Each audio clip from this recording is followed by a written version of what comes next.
முருக பக்தர்கள் அனைவருக்கும் அடியேனின் வணக்கம். சக்தியும் நானும். ஒரு வேலையை சொல்லி நம்ம பசங்க கிட்ட செய்யன்னு சொன்னா செய்யாத குழந்தைங்க கூட என் செல்லும்ல, என் தங்கம்ல, இதை செஞ்சிருமா அப்படின்னு சொன்னா செஞ்சு முடிச்சிருவாங்க. ஒண்ணுக்கு ரெண்டா செஞ்சு முடிச்சிருவாங்க.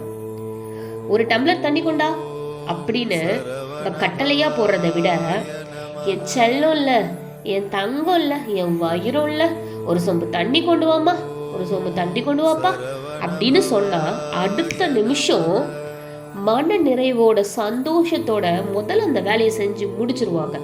முடிச்சு நம்ம முகத்துல என்ன மகிழ்ச்சி வருதுங்கிறத பாக்குறதுக்கு அவங்க முகத்துல புன்னகையோட நிற்பாங்க. இதை நம்ம பார்த்துருக்கோம் இல்லையா?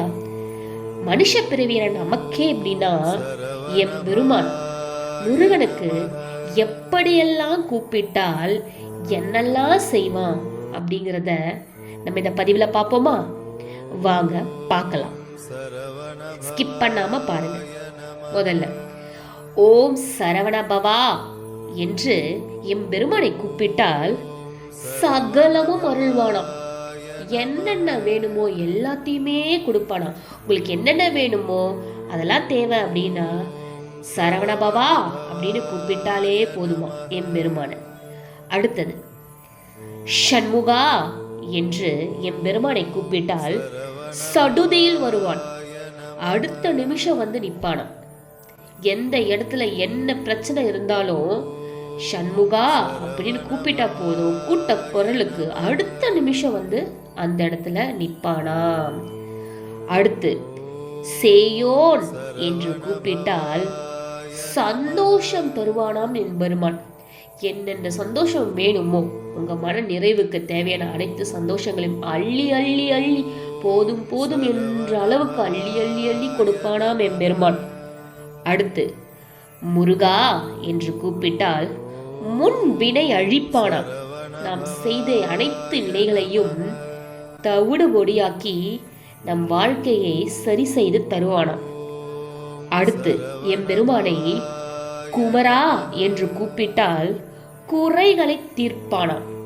என்னென்ன குறைகள், மனக்குறையோ உடல் குறையோ என்ன குறைகள் இருந்தாலும் சரி அதை தீர்த்து வைப்பானான் எம்பெருமான்.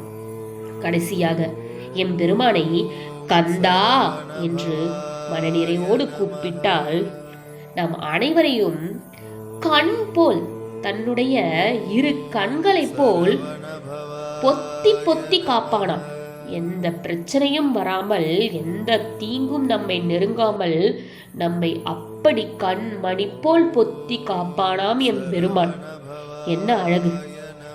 சரி, இதில் உங்களுக்கு எம்பெருமானை எப்படி கூப்பிட வேண்டும் என்று நினைக்கிறீர்களோ அப்படி மன மகிழ்ச்சியோடு மன நிறைவோடு கூப்பிட்டு மகிழுங்கள். இனிமேல் அனைவருக்கும் இந்த பதிவை கேட்ட அனைவருக்கும் மிக்க நன்றி. பிடிச்சிருந்தா லைக் பண்ணுங்க, ஷேர் பண்ணுங்க, சப்ஸ்கிரைப் பண்ணுங்க. ஓம் முருகா. சரவண பவ.